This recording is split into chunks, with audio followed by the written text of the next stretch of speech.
Hello friends, स्वागत है आपका मेरे नेक्स्ट वीडियो के अंदर। पिछले वीडियो के अंदर हमने जितने भी जो क्वेश्चन थे जिसके अंदर है ना फॉर्मूलाज वगैरह लग रहे थे या फिर कोई बेसिक प्रॉब्लम्स आ रही थी, तो वो सबको हमने डिस्कस किया था। अब आज के वीडियो के अंदर है ना हम थोड़ा क्वेश्चंस का आप लेवल थोड़ा धीरे धीरे बढ़ाते जाएंगे। कुछ नई नई चीज़ें बातें भी सीखेंगे इसके अंदर, और कुछ क्वेश्चन ऐसे होंगे जो दिखने में बिल्कुल ईजी होंगे, लेकिन उसको जब हम सॉल्व करेंगे ना तो ये देखना मुश्किल हो जाएगा कि यार इसको किस तरीके से निकाला जाए। ठीक है ना, समझाने में भी थोड़ा वक्त लग सकता है, इसलिए आप बहुत करते रहिए वीडियो को। ठीक है, तो मैं क्वेश्चन पे आता हूँ। क्वेश्चन अपने पास में 13 + 14 प्लस फिर उसके बाद में डॉट डॉट डॉट फिर प्लस फिर 20 का मान क्या होगा। अब इस क्वेश्चन को आप देखिए क्या बताना चाह रहा है। 13 लिखा है, फिर 14 लिखा है, फिर उसके बाद में ऑब्वियसली बात है 15 आएगा, 15 के बाद में 16, फिर 17, फिर 18, फिर 19 और उसके बाद में 20 आया। ये डॉट डॉट का मतलब ये है कि लंबा कोई नंबर की सीरीज चल रही है ना, उसको लंबा चौड़ा ना लिखे, उसको शॉर्ट में लिख दिया। पहली कहानी तो ये। दूसरी कहानी है, पिछले वीडियो के अंदर अपन ने क्वेश्चन किया था 2, 4, 6 और 8, यानी 2, 4, 6, 8। फिर उसके बाद में मैंने डॉट डॉट डॉट डॉट लिख के फिर मैंने ऐसे लिखा था कि 25वां पद, ऐसा कुछ लिखा था मैंने। ठीक है ना, तो उस क्वेश्चन के अंदर हमने ये देखा था कि अपन ने ना ये जब सीरीज लिखी थी तो उसमें ये समझने की कोशिश की थी अपन ने कि इन दो जितनी भी संख्याएं हैं ना उनके बीच में क्या है, गैप्स है हमें। देखो 2 और 4 के बीच में 2 का गैप, 4 और 6 के बीच में 2 का गैप, 6 और 8 के बीच में 2 का गैप, तो दो दो दो गैप है, तो गैप तो सेम हो गया। दूसरा अपन ये देख रहे थे कि ये सीरीज बन रही है, तो इसी के अकॉर्डिंग है ना क्या हुआ था, अपन ने क्वेश्चन को सॉल्व किया था और जितने भी कोई सा भी पद पूछे, जैसे वो पूछ लेता 125वां पद पूछता, 125वां मतलब ऐसे 1 2 3 4 है ना, ऐसे करके मैं नंबर सीरीज बनाता लंबी चौड़ी और वो 125वें नंबर तक जाती।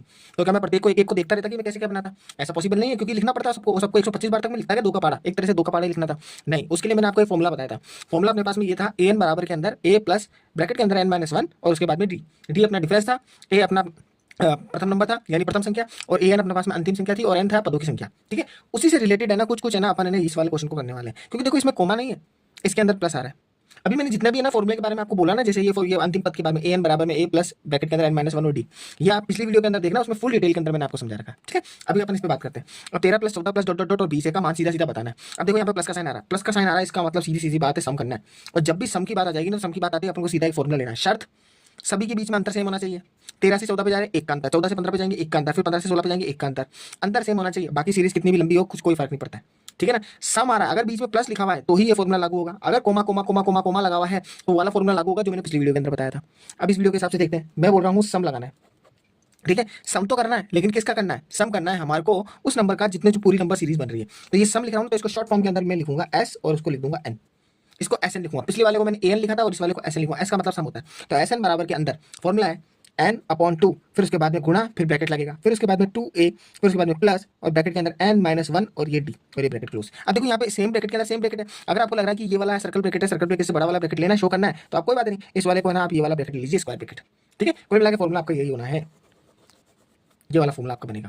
ठीक है ना, अब इस फॉर्मूले का यूज करना है, फटाफट से जो चीजें है ना फटाफट लिखते जाते हैं और फटाफट इसके अंदर पुट करते जाते हैं। देखो 13 + 14 लिखा हुआ था, 13 का मतलब क्या होगा अपने पास में प्रथम संख्या, पहली संख्या प्रथम संख्या a बराबर में अपने पास में 13 हो गया। अब मैं सीधा शॉर्ट में लिख रहा हूँ, मैंने बताया था आपको पिछली वीडियो के अंदर, मैंने कहा था कि मैं ना कई बातें होगी जो मैं शॉर्ट करता जाऊंगा, धीरे धीरे उसको नेगलेक्ट करता जाऊंगा, जिससे क्वेश्चन को आसानी से करा जा सके। a बराबर में प्रथम संख्या 13 हो गई, उसके बाद में अगला नेक्स्ट है अपने पास में n बराबर में कितनी संख्या है। अब देखो n बराबर में संख्या मुझे पता नहीं चल रही, अब अभी तो यहाँ पे तो आसानी से अपन गिन सकते हैं। 13 का मतलब 1 2 3 4 ऐसे करके मैं गिन लूंगा संख्या, तो टोटल 8 संख्या गिनने में आएगी। लेकिन कभी कभार आप ऐसी स्थिति में फंस जाओ तो सीधा मैं इनका एक फॉर्मूला बता रहा हूँ। n बराबर में होता है an यानी अंतिम संख्या में से प्रथम संख्या घटाओ और उसके बाद में डिफरेंस लिख दो, और डिफरेंस लिखने के बाद में +1 कर दो। ये मैंने क्या किया, देखो इसके अंदर इसको समझने का तरीका बताता हूँ शॉर्ट के अंदर। अगर फॉर एग्जांपल मैं इसको सॉल्व करूँ, n का मान इनडायरेक्टली मैं कहूँ कि n का मान निकालो तुम, तो सीधा an क्या है, अंतिम पद, अंतिम पद कितना देगा 20, ये 20 रख दिया, माइनस a क्या है, a अपने पास में प्रथम पद है वो है 13।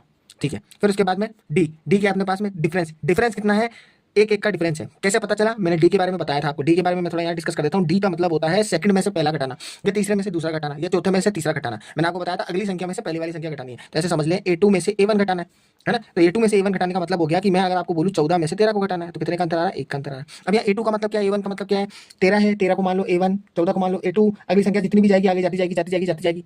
ठीक है ना, ये लास्ट तक जाएगी। और यहाँ पे मैं कितना लिखूंगा ये अपन को पता चलेगा। अभी यहाँ पे देखो कैसे 20 हो गया, 13 हो गया, डी डिफरेंस कितना आ गया, एक लिख दिया, फॉर्मूले के अकॉर्डिंग +1 लिखना है।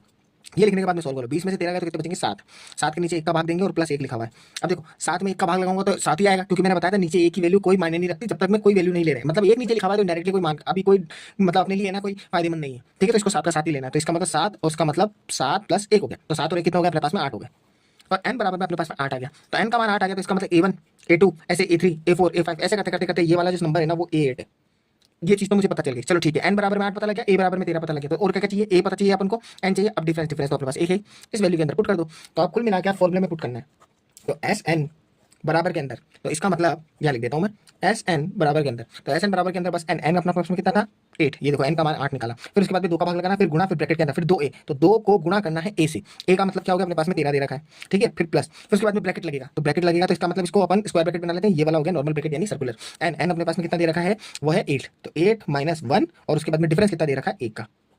अब सॉल्व करते हैं जल्दी जल्दी, तो एस एन बराबर के अंदर तो 2 के पारे में 8 जाएगा अपने पास में, 4 पारे में 4, फिर गुना, अब इस ब्रैकेट को सॉल्व करो, तो देखो 13 को 2 से गुणा करूंगा क्योंकि बीच में गुणा है, बोर्डवास के नियम से चल रहे हैं तो बीच में गुणा वाले, तो 13 को 2 से करोगे तो 2 26, फिर प्लस, तो यानी इसका मतलब ब्रैकेट तो 26 प्लस 8 में से 1 जाएगा, ब्रैकेट के अंदर ब्रैकेट है तो पहले ब्रैकेट वाले को सॉल्व करो, 8 में से 1 जाएगा तो कितने बचेंगे 7, फिर 7 इसके 1 इसके गुणा में है तो 7 × 1 हो गया, तो 7 एकम 7 आ गया, ठीक है। फिर उसके बाद में एस एन बराबर के अंदर फिर 4 गुणा, अब देखो पहले ब्रैकेट को सॉल्व करना है तो 26 प्लस 7, तो 26 और 7 कितने हो जाएंगे 33, ठीक है, तो एस एन बराबर के अंदर 33 को 4 से गुणा कर दो, 3 चौक 12, कहाँ से लिखा 1, 3 चौक 12 और 1 13, तो ये 132, ये आपका आंसर आ गया। ऑप्शन में देखिए आप कहाँ पे 132 लिखा है, 182 144 132 124, ये रहा 132, ये आपका आंसर आ गया।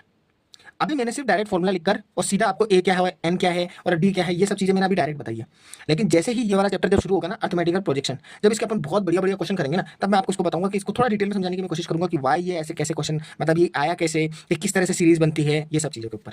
और इसमें एक मैजिकल क्वेश्चन भी है जिसको अपन जियोमेट्रिकल प्रोग्रेशन बोलते हैं, ये तो अर्थमेटिकल प्रोग्रेशन चल रहा है, जियोमेट्रिकल प्रोग्रेशन और आएगा वो मल्टीपल नंबर्स का होगा, वो कुछ अलग ही चीज है, ठीक है ना, तो अपन चैप्टर के अंदर डिस्कस करेंगे जब ये चैप्टर आएगा। चलो नेक्स्ट क्वेश्चन पे आते हैं। नेक्स्ट क्वेश्चन बोल रहा है 288 के कुल कितने गुणनखंड होंगे।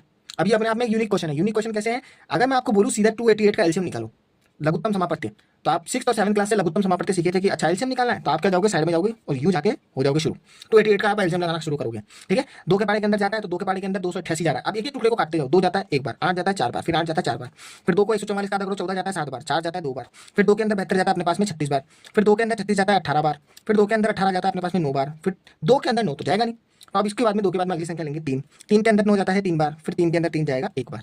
अब यहाँ एक चीज वापस से मैं रिवाइज करा रहा हूँ, मैंने पिछली वीडियोस के अंदर करवाया था एलसीएम और एचसीएफ के बारे में समझाया था आपको। एलसीएम के अंदर जब भी इस लाइन के इधर की तरफ में, यानी इधर की बात कर रहा हूँ मैं, इस तरफ अगर जब भी इधर की तरफ में जो नंबर होंगे ना वो सारी की सारी संख्या अभाज्य संख्या होगी, और इधर की तरफ सारी जितनी भी संख्या होगी वो भाज्य संख्या होगी। अब भाज्य अभाज्य की बात आई है तो वापस रिवाइज करा देता हूँ। अभाज्य संख्या, पहले भाज्य लेते हैं। भाज्य संख्या वह संख्या होती है जो खुद के अलावा किसी और के पहाड़ में भी आए। 2 स्टेप बता रहा हूँ मैं इसके, ठीक है ना, वही आपको मैं बता चुका हूं, वैसे मैं ज़्यादा डिस्कस नहीं करना, लेकिन फिर भी रिवाइज करा रहा हूँ कि अभाज्य संख्या भाज्य संख्या वह संख्या होती है जो खुद के अलावा किसी और के अंदर पहाड़े में आ जाए। जैसे 6 तो 6 के पहाड़े में तो कटता ही है, लेकिन 2 के पहाड़े में भी कटता है, 3 में भी कटता है, लेकिन मैं वही बात करूँ अब है ना, जैसे फॉर एग्जाम्पल 5, तो 5 केवल और केवल खुद के पहाड़े में कटता है, लेकिन 5 किसी और संख्या में नहीं कटता, तो वो क्या कहलाएगा अभाज्य। तो इधर की तरफ में अभाज्य संख्या आएगी और इधर की तरफ में भाज्य संख्या आएगी, ठीक है। चलो क्वेश्चन पे आते हैं। अब ये सब मैंने नंबर निकाल दिए जो सारे के सारे क्या है अभाज्य संख्या। अब इस अभाज्य संख्या को लिख लेंगे, कैसे लिखेंगे, 2 गुना 2 गुना 2 गुना 2, देखो 2 कितनी बार, 1 2 3 4 5, तो 5 बार गुना लिख लेंगे 2, फिर उसके बाद में 3 × 3, तो यानी 3 × 3 आ गया। पहला काम तो ये हो गया, ठीक है ना। अब उसके बाद में अगला काम, यहाँ पे 2 कितनी बार में है, 2 है अपने पास में 5 बार में, तो 2 की घात लगा देंगे 5। 2 की घात 5 लगाने का मतलब क्या हुआ, मैंने क्या हुआ, फैला हुआ था 2, उसको मैंने एक जुट में कर दिया। एक जुट का मतलब हो गया जितनी बार 2 थे ना उतनी घात लगा दी, तो 5 बार 2 थे तो 5 घात लगा दी। अब जैसे 3 कितनी बार है, 2 बार है, तो 2 घात लगा दूंगा, ये लो। अब यहीं से मेरा आंसर निकालना शुरू होगा, यहीं से पूरा खेल शुरू होगा इस क्वेश्चन का खेल शुरू होगा। सीधा सीधा अपन ने इसको बोलते हैं गुणनखंड निकालना। ये जो एक वर्ड होता है ना, ये गुणनखंड, इसको बोलते हैं इंग्लिश में फैक्टर। कभी भी किसी संख्या का फैक्टर निकालने के लिए बोले, गुणनखंड निकालने के लिए बोले, सीधा एलसीएम मेथड से ही गुणनखंड निकलता है। पहली बात तो ये। दूसरा, जो गुणनखंड आते हैं उसमें ये वाला जो साइड होता है ना, यही अपना बात, यही है ना आंसर को बनाता है। तो ये वाला अभाज्य पार्ट होता है ना, वही वाला आंसर को बनाता है, और इस रूप में इसको फैक्टर के रूप में लिख देते हैं। गुणनखंड का मतलब टुकड़ों के रूप में पहले हो गया। अभी जो टुकड़े के रूप में लिखा हुआ है ना, इसको मैं ऐसे लिख रहा हूँ 2 की घात 5 और गुणा 3 की घात 2। अब ये लिखा हुआ है आंसर निकालने का तरीका। जितने भी फैक्टर्स निकले, जैसे 2 की घात 5 का फैक्टर, 3 की घात 2 का फैक्टर, इसके बाद में जितने भी चलते जाए एनीमोर, कितने भी आ जाए, जितने भी फैक्टर आ रहे हैं उनकी घातों को पकड़ना है। घातों को कैसे पकड़ना है, देखो एक फॉर्मूला बना देता हूं मैं आपके लिए, जिससे अपन को आसानी हो जाएगी। देखो कैसे, मैं बोलूँ x + 1, ठीक है, फिर गुणा, फिर उसके बाद में जैसे फॉर एग्जाम्पल y + 1, फिर गुणा z + 1, फिर गुणा, आगे चलते जाएगा। अब आप बोलोगे x क्या है, y क्या है और z क्या है। 1 तो 1 ही लेगा, लेकिन x y z क्या है, x पहली संख्या की घात, y दूसरी संख्या की घात, z तीसरी संख्या की घात, फिर ऐसे आगे एनीमोर चलता ही जाएगा। तो हाल फिलहाल 2 संख्या है तो ये 2 लगेंगे, ये वाला लागू अभी नहीं होगा, ठीक है। तो ये 2 पेयर बनेंगे। तो x क्या है, पहली संख्या की घात, तो इसका मतलब मैं इनडायरेक्टली यहाँ पे लिख रहा हूँ शॉर्ट के अंदर, x = यहाँ पे 5 रखना है और y = अपन को 2 रखना है, बस रख दो। तो x की जगह पे यहाँ पे क्या रख दो, 5 + 1 गुणा y की जगह पे अपन क्या रख देंगे, 2 + 1। तो बस सॉल्व कर लो। 5 + 1 कितने होते हैं, 6 गुणा 2 + 1 कितने होते हैं, 3, तो 6 दिया कितने होते हैं अपने पास में 18। तो कुल मिला के 288 के 288 के 18 गुणनखंड होंगे। 18 गुणनखंड का मतलब ये हो गया कि ये 18 ऐसी संख्याएं हैं जिनसे ये 288 कट सकेगा। अभी कैसे कटेगा, किस तरह से कटेगा, इसके लिए मैं ना इस क्वेश्चन को है ना मैं थोड़ा सा वापस से मैं आपको करवाऊंगा। जो ये तो डायरेक्ट आंसर बता दिया मैंने, लेकिन वो कौन सी वो संख्याएं हैं जो 18 संख्याएं हैं जो इसको काट सकती है, वो इन्हीं से बनेगी, बननी चाहिए, ठीक है। तो अभी तो मैंने सीधा आंसर निकालना आपको सिखा दिया कि बनता कैसे है, ये किस तरह से बनता है, ठीक है ना। ये बिल्कुल शॉर्टेस्ट मेथड बताया मैंने, सीधा सीधा शॉर्टकट तरीका होता है 18। तो अब ऑप्शन में देख लीजिए 18 कहाँ पे, ये रहा पहले नंबर पे, ये तो ये 18 इसका आंसर हो जाएगा, ठीक है। ये मुझे लगा था कि इंपॉर्टेंट है तो ये बताना जरूरी है, इसलिए मैंने सीधा है ना शॉर्ट में बता दिया, क्योंकि अब इतना वक्त होता नहीं है, 60 सेकंड्स होते हैं, 60 सेकंड्स के अंदर है ना आपको है ना गुणनखंड निकालने बैठोगे, एक एक नंबर का आप टोटल गुणनखंड करोगे, फिर उसके बाद में काउंटिंग करोगे, 60 सेकंड की दूर की बात है, आपके 5 मिनट निकल जाएंगे। ठीक है, और ये क्वेश्चन करने का मतलब मीनिंग ये नहीं निकलेगा, क्योंकि आप उस समय पे 60 सेकंड का मतलब 5 मिनट कर दिया, 5 मिनट का मतलब आपने 5 क्वेश्चन छोड़ दिए। ठीक है, तो अब और भी क्वेश्चन है, बहुत बड़े बड़े क्वेश्चन है लेवल के, वो अब करेंगे नेक्स्ट वीडियो के अंदर। और मेरा कंटेंट, मेरे वीडियोस जो भी चल रहे हैं, जो मैं पढ़ा रहा हूँ, वो आपको पसंद आ रहा है तो आप लाइक शेयर और सब्सक्राइब कीजिए। ठीक है ना, जिससे ज़्यादा से ज़्यादा है ना मेरे वीडियो को आप जैसे शेयर करोगे तो जिनको मैथमेटिक्स में प्रॉब्लम है ना, वो मैथमेटिक्स की प्रॉब्लम तो मैं सॉल्व कर दूंगा बेसिक में, अगर ये लगातार वीडियोस को देखते जा रहे हो और उसी क्वेश्चन को देखते जा रहे हो। मैं प्रैक्टिस का है ना एक सेट भी, मतलब है ना प्रैक्टिस सेट के क्वेश्चन भी तैयार कर दूंगा, कि जैसे मतलब ये 5 क्वेश्चन या 10 क्वेश्चन बना दूंगा, वो आप देख लीजिएगा, मैं वीडियो के ना लास्ट के अंदर दिखा दूंगा, उसको आप नोट डाउन कर लीजिएगा, नोट डाउन करने के बाद उसको प्रैक्टिस करने की कोशिश कीजिएगा। लेकिन मैं क्या अभी कोशिश कर रहा हूँ कि ना किस टाइप के लेवल के क्वेश्चन आते हैं और कैसे कैसे अच्छे क्वेश्चन आते हैं, वो उनकी एक सीरीज एक साथ ही चलाऊं, ज़्यादा नहीं होगा। हर चैप्टर के अंदर मैं 15 से 20 क्वेश्चन तो लगभग करवाऊंगा लगभग। तो जैसे 15 से 20 क्वेश्चन हो गया ना, तो जिससे क्या होगा, फटाफट वीडियो अपनी चलती भी जाएगी और सिलेबस अपना कंप्लीट भी होता जाएगा। फिर उसके बाद में अपन है ना क्वेश्चन बैंक्स लगाएंगे। क्वेश्चन बैंक्स का मतलब जो जो एग्जाम के अंदर क्वेश्चन आए हुए हैं ना, मतलब एक पूरा जैसे एक पेपर का पैटर्न है, जैसे फॉर एग्जांपल एनटीपीसी का पेपर हो गया, एनटीपीसी के पेपर के अंदर जो मैथ के क्वेश्चन है वो सारे के सारे लाइन से लगाएंगे। ऐसे फॉर एग्जांपल अपने जीडी के पेपर हो गया, या फिर जीडी के बाद में सीजीएल के पेपर हो गया, सीजीएल के पेपर, और इनको लगाना तो बहुत ही बढ़िया काम है। अगर इनके क्वेश्चन बन गए ना आपके, तो छोटे लेवल के क्वेश्चन बनना शुरू हो जाएंगे। ठीक है, तो मैं आपको नेक्स्ट वीडियो के अंदर मिलूंगा, तब तक के लिए बाय।